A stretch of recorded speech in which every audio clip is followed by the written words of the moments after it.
Assalamualaikum warahmatullahi wabarakatuh. Salam sejahtera bagi kita semua. Perkenalkan, kami dari kelompok 3 Mensra AKB yang terdiri dari Alga Likita Pramarta dengan NIM belakang 136, ada Lufayatum dengan NIM belakang 141, ada Farihatun dengan NIM 158, dan saya sendiri Davarian Santoso dengan NIM 114, dan satu lagi Hikmah Nadia dengan NIM belakang 158. Pada video ini kami akan memaparkan hasil strategi perusahaan kami susun untuk memenuhi proyek akhir semester mata kuliah manajemen strategik. Adapun topik yang kami angkat dalam proyek ini adalah analisis strategi perusahaan menggunakan metode SWOT analysis. Metode SWOT merupakan salah satu alat analisis strategis yang digunakan untuk mengidentifikasi kondisi internal dan eksternal perusahaan. Analisis ini mencakup 4 aspek utama, yaitu strengths atau kekuatan, weakness atau kelemahan, opportunities atau peluang, dan threats atau ancaman. Melalui analisis SWOT, perusahaan dapat memahami posisi strategisnya secara lebih menyeluruh. Kekuatan dan kelemahan mencerminkan kondisi internal perusahaan, sementara peluang dan ancaman berasal dari lingkungan eksternal. Dengan memahami keempat aspek tersebut, perusahaan dapat merumuskan strategi yang tepat, realistis, dan sesuai dengan kondisi yang dihadapi.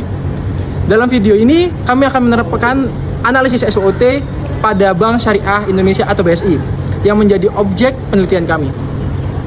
Bank Syariah Indonesia dipilih karena merupakan bank syariah terbesar di Indonesia, hasil penggabungan beberapa bank syariah BUMN, serta memiliki peran penting dalam pengembangan industri keuangan syariah nasional.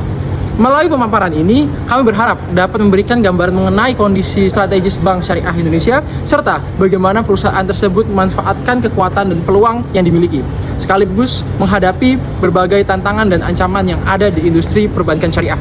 Selanjutnya, kami akan memulai pembahasan dengan mengenalkan terlebih dahulu secara singkat mengenai profil perusahaan Bank Syariah Indonesia sebelum masuk ke analisis SWOT secara lebih mendalam. Selanjutnya, saya akan menjelaskan profil perusahaan Bank Syariah Indonesia atau BSI. Saya akan memaparkan sejarah singkat Bank Syariah Indonesia atau BSI sebagai objek penelitian dalam video ini. Bank Syariah Indonesia mulai beroperasi pada tanggal 1 Februari tahun 2021. Kehadiran BSI merupakan hasil dari merger atau penggabungan 3 bank syariah milik badan usaha milik negara, yaitu Bank Syariah Mandiri, BNI Syariah, dan BRI Syariah. Proses merger dilakukan sebagai bagian dari strategi pemerintah dalam memperkuat struktur perbankan syariah nasional. Sebelum merger, perbankan syariah di Indonesia masih menghadapi tantangan berupa skala usaha yang relatif kecil, keterbatasan modal, serta daya saing yang belum optimal jika dibandingkan dengan bank konvensional yang besar. Dengan dilakukannya merger, Bank Syariah Indonesia hadir sebagai bank syariah terbesar di Indonesia, baik dari sisi aset, jaringan, maupun jumlah nasabah. Penggabungan ini diharapkan mampu menciptakan efisiensi operasional, meningkatkan kualitas layanan, serta memperluas jangkauan pembiayaan syariah di berbagai sektor ekonomi. Selain itu, tujuan utama dari merger ini adalah untuk memperkuat bank syariah nasional agar dapat menjadi pilar utama dalam sistem keuangan Indonesia. Tidak hanya itu, BSI juga diarahkan untuk memiliki daya saing global sehingga mampu bersaing dengan bank-bank syariah besar di tingkat internasional. Pada tahun 2024, pada web resmi BSI, Direktur Manajemen Risiko BSI, yaitu Grandis Helmi Harumansyah, menjelaskan bahwa proses merger sukses menyatukan 3 bank syariah besar, yakni PT Bank BRI Syariah, PT Bank Syariah Mandiri, dan PT Bank BNI Syariah menjadi satu entitas yang kuat meski di tengah tantangan politik. Dia menegaskan kolaborasi strategis merupakan elemen kunci dalam keberhasilan merger yang menjadi cikal bakal BSI.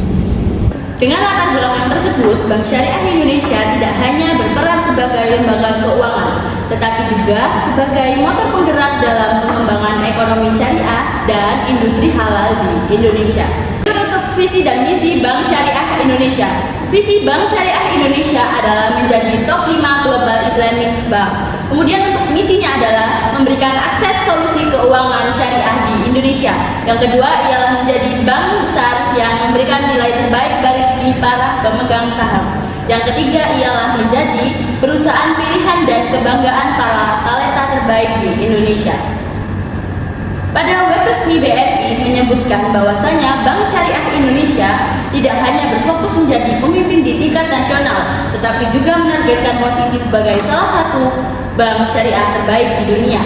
Untuk mewujudkan visi tersebut, Bank Syariah Indonesia menetapkan beberapa misi utama, seperti yang dijelaskan pada visi dan misi pada gambar berikut ini.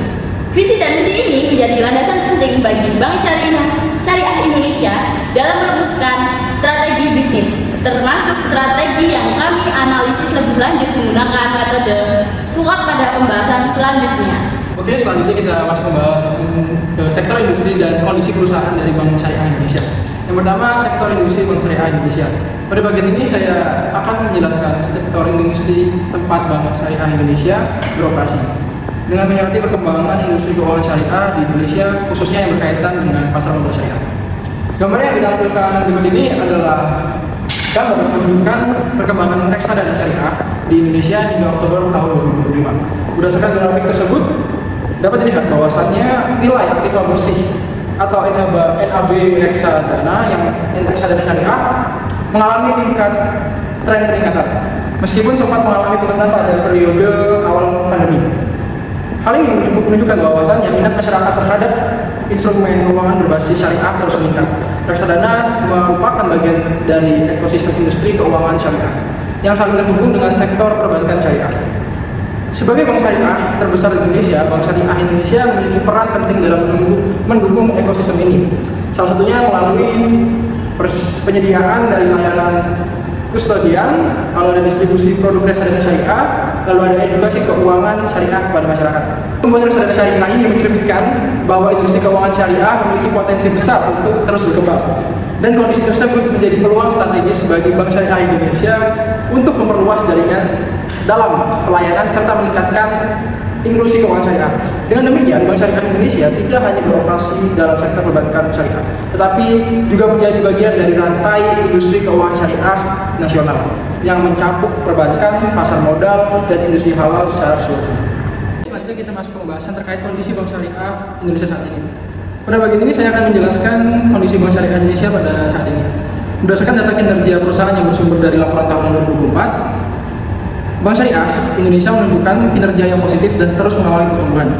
Pada tahun 2024, aset Bank Syariah Indonesia tercatat sebesar 408,61 triliun. Dengan pertumbuhan 15,55% secara tahunan, hal ini menunjukkan bahwa skala usaha BSI terus berkembang dan semakin kuat. Dari sisi pendanaan, dana pihak ketiga yang berhasil dihimpun BSI mencapai 327,45 triliun dengan pertumbuhan sebesar 11,46% year on year. Peningkatan dana pihak ketiga ini mencerminkan tingkat kepercayaan masyarakat yang semakin tinggi terhadap Bank Syariah Indonesia. Selanjutnya dari sisi profitabilitas, Bank Syariah Indonesia mencatat lebih laba bersih sebesar 7 triliun yang tumbuh 22,83% secara tahunan. Selain itu, fee based income atau pendapatan berbasis komisi mencapai 5,56 triliun.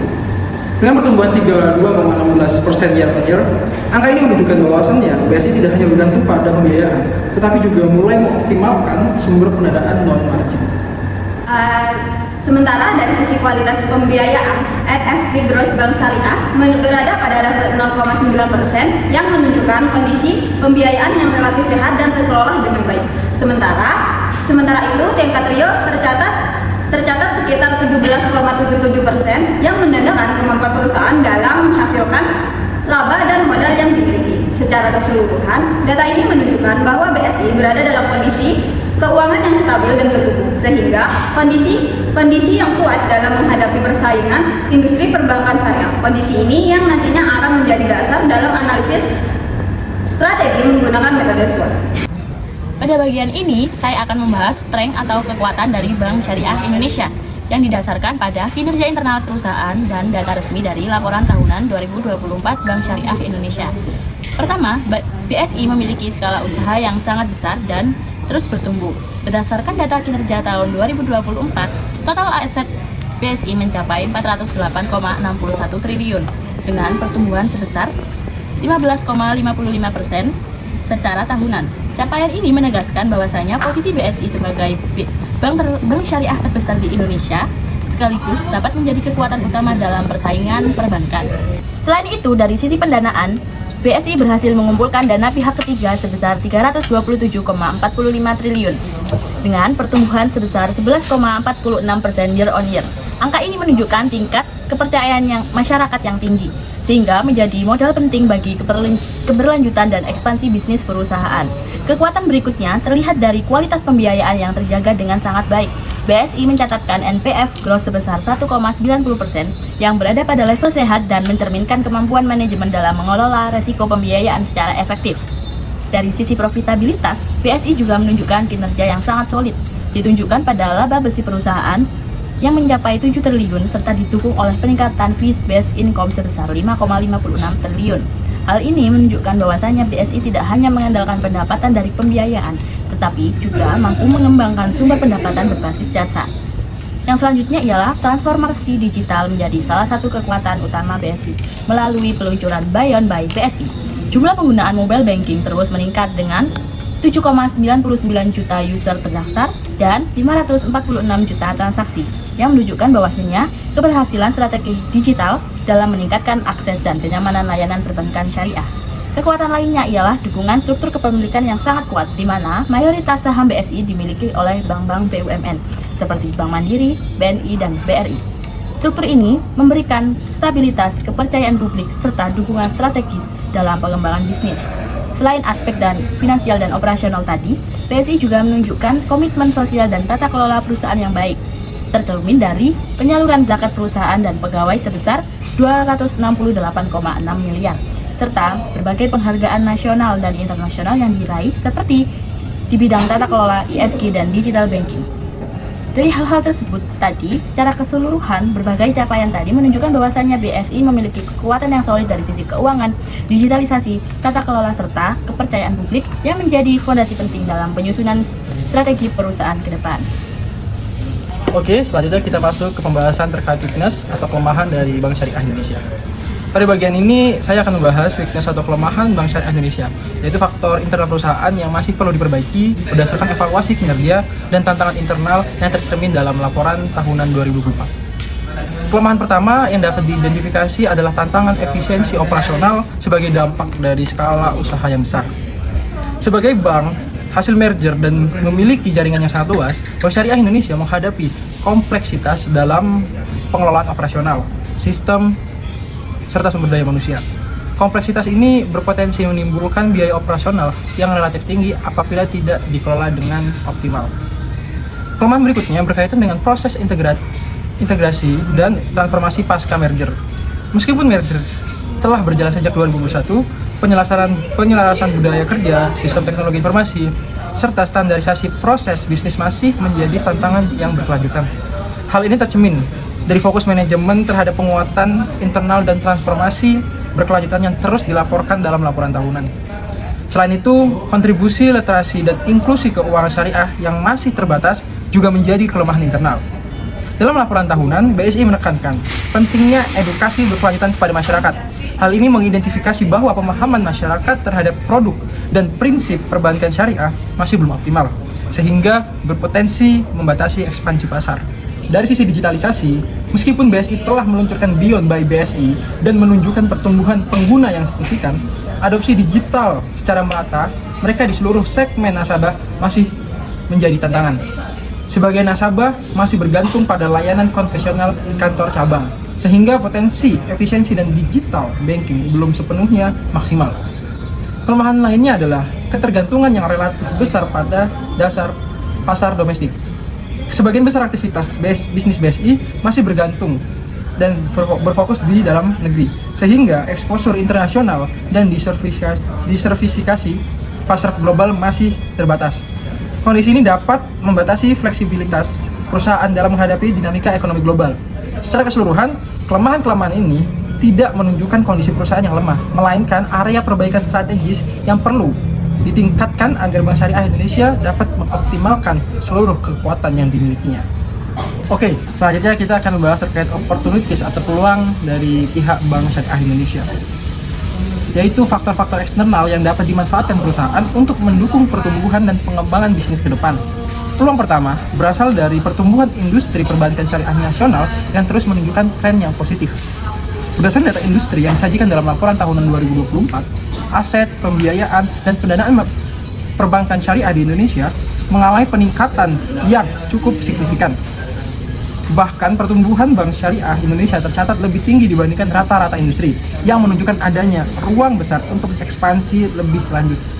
Selain itu, meskipun bank syariah Indonesia saat ini telah menjadi pemimpin pasar, pangsa pasar BSI yang berada pada kisaran 40% menunjukkan bahwa masih terdapat peluang untuk memperluas dominasi di industri perbankan syariah. Dengan perkuatan strategi bisnis dan inovasi produk, BSI memiliki kesempatan untuk meningkatkan kontribusi terhadap total industri syariah nasional. Peluang berikutnya adalah pengembangan ekosistem ekonomi dan keuangan syariah.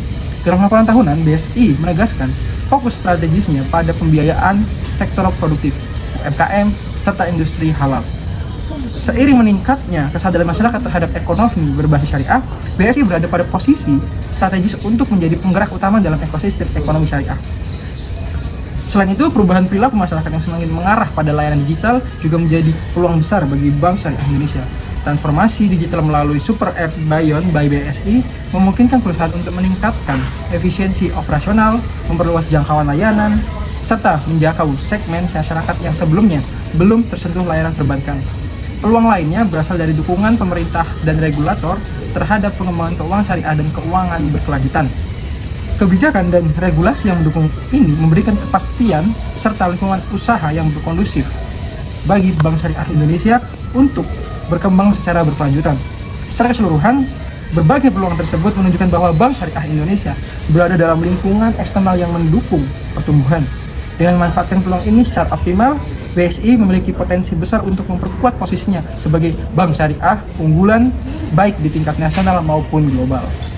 Baik, yang selanjutnya yaitu threat ancaman dari Bank BSI sendiri. Faktor-faktor eksternal yang mempengaruhi Bank BSI ini sendiri, yang pertama yaitu persaingan yang semakin ketat di industri jasa keuangan. Bank syariah tidak hanya bersaing dengan bank syariah lainnya, tetapi juga dengan bank konvensional yang besar, serta perusahaan teknologi finansial yang menawarkan layanan keuangan yang tepat. Lalu yang kedua yaitu ancaman di perubahan teknologi yang berlangsung sangat cepat. Digitalisasi masih pasif di sektor perbankan, menuntut investasi besar dalam sistem teknologi, informasi keamanan data, dan pengembangan layanan digital. Selain itu, kondisi ekonomi global yang tidak stabil juga menjadi ancaman bagi Bank Syariah Indonesia itu sendiri, serta ketidakpastian ekonomi global dapat berdampak pada pertumbuhan ekonomi nasional, meningkatkan risiko pembiayaan, serta menurunnya daya beli masyarakat. Selanjutnya yang ketiga yaitu ancaman yang berkaitan dengan tingkat literasi dan pemahaman masyarakat terhadap produk keuangan syariah yang masih relatif rendah. Rendahnya pemahaman ini dapat dimanfaatkan oleh pesaing sehingga berpotensi menghambat perluasan pasar Bank Syariah Indonesia itu sendiri. Selanjutnya, perubahan regulasi dan kebijakan di sektor keuangan. Meskipun regulasi bertujuan menjaga kestabilitasan sistem keuangan, perubahan kebijakan dapat meningkatkan biaya kepatuhan dan kompleksitas operasional. Secara keseluruhan, ancaman bagi Bank BSI ini sendiri menunjukkan bahwa berada dalam lingkungan eksternal yang dinamis dan penuh tantangan. Oleh karena itu, perusahaan perlu memiliki strategi yang adaptif dan berkelanjutan agar mampu meminimalkan dampak ancaman. Sekian penyampaian hasil analisis SWOT SWOT pada Bank Syariah Indonesia dari kelompok 3 Mesra AKB. Sekian, wassalamualaikum warahmatullahi wabarakatuh.